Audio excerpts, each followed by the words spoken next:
নমস্কার বন্ধুরা, আজ সম্পূর্ণ একটা নতুন চ্যাপ্টার নিয়ে হাজির হলাম। এটা হচ্ছে সিরিজ। দেখো, তোমাদেরকে বলেছে 5, 11, 29, এরপর একটা গ্যাপ আছে 245, 731 এবং 2189। তোমাকে বলতে হবে যে এইখানে কি বসবে, শূন্য স্থানে আমাদেরকে কি বসবে। তাহলে আমাদেরকে দেখতে হবে যে প্রথম সংখ্যাটা থেকে পরের সংখ্যাটা কি করে এলো, সেই লজিক অনুযায়ী আমাকে এইখানে শূন্যস্থানে পূরণ করতে হবে যে কি বসবে। দেখো, 5 থেকে 11 কি করে আসে, যদি আমি যোগ 6 করি। 11 থেকে 29 কি করে আসে, যোগ যদি 18 হয়।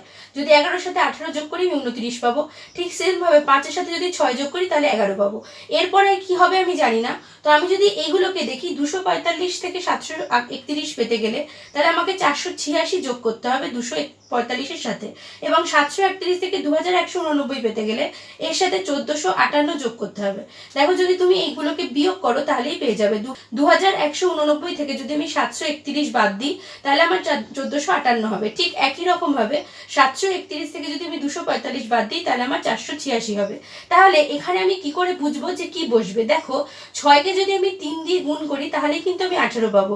ঠিক একই রকম ভাবে যদি আমি এই সংখ্যাটাকে 3 দিয়ে গুণ করি তাহলেই আমি 1458 পাচ্ছি। তাহলে বোঝা যাচ্ছে যে ঠিক 18কেও আমাকে 3 দিয়ে গুণ করতে হবে। তাহলে 18কে যদি আমি 3 দিয়ে গুণ করি তাহলে আমি কত পাবো? 3 18 54।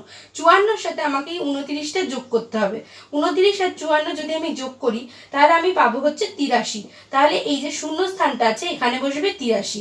এই 83-র সাথে কত যোগ করলে 245 হয়? 83-র সাথে যদি আমি 162 যোগ করি তাহলে আমি 245 পাবো। দেখো, এই 162 আবার এই 54-রই 3 গুণ। তার মানে আমি আমার যে লজিক আমি ধরেছিলাম যে প্রত্যেকটা সংখ্যার 3 গুণ করলে যে সংখ্যাটা আমি পাচ্ছি সেই সংখ্যাটা আমার আগের সংখ্যার সাথে যোগ করে পরের সংখ্যাটা পাওয়া যাচ্ছে। তাহলে অপশন হবে, কারেক্ট উত্তর হবে হচ্ছে 83।